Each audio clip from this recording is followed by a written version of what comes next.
Welcome to today's 5-minute lesson. Today I'm going to be doing a special lesson on how to play the sport of Quidditch. Quidditch was originally a fictional sport in the Harry Potter series of books by J.K. Rowling, and it was just another part of the setting for her and her book, and as the characters go on, the sport becomes less important.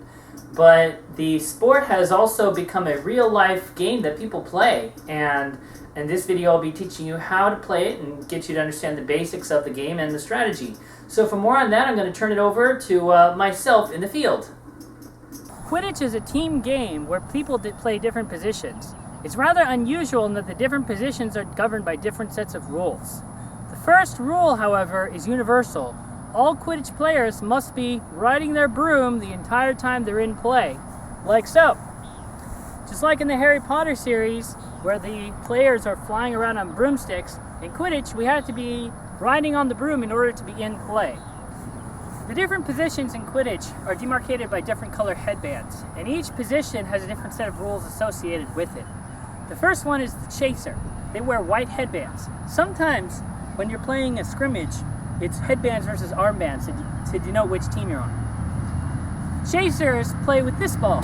This is called the quaffle. This is what you score points with.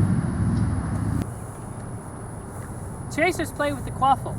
They can catch, they can throw, they can run. There's no need to dribble or anything. You're already being impeded by the fact that you're on a broom. The chaser's goal is to put the quaffle through one of the enemy's hoops. You can throw it, you can dunk it. Basically, anytime you can pass it to someone who can throw it in. Anytime it goes through the hoop, you get 10 points. And the ball is dead until the opposing keeper picks up the quaffle.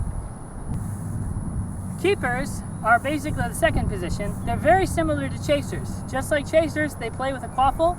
They try and put the quaffle through the opponent's hoops. They can run it, they can pass it, they can block it. The only difference is that keepers are better at defense. Because, for example, if the ball is coming through the hoop, they can actually block it by putting their hand through the hoop. They're also immune to tackling when they're within their keeper zone. Think of it like the goalie box in soccer. They can't be tackled, and when they pick up the quaffle, it is indisputably their team's ball. The next position I'm going to discuss is called the beater. Beaters are quite different from chasers and keepers. They wear a black headband, and there's 2 beaters per team normally, as opposed to 4 chasers, or 3 chasers and a keeper. The beaters cannot touch the quaffle, they cannot play with the quaffle, they cannot get in its way or do anything at all with it. However, they still contribute hugely to the quaffle game because they're the only ones that can use this ball.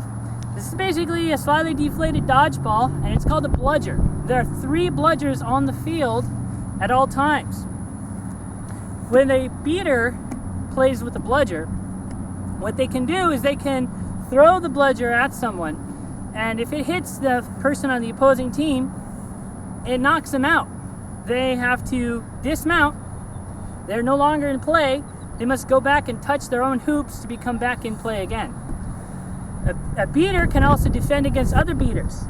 You can only hold 1 bludger at a time, but if you're empty-handed, you can catch a bludger and it's yours. You don't knock out the other person, but you do keep the bludger, and you can immediately take them out afterwards as well.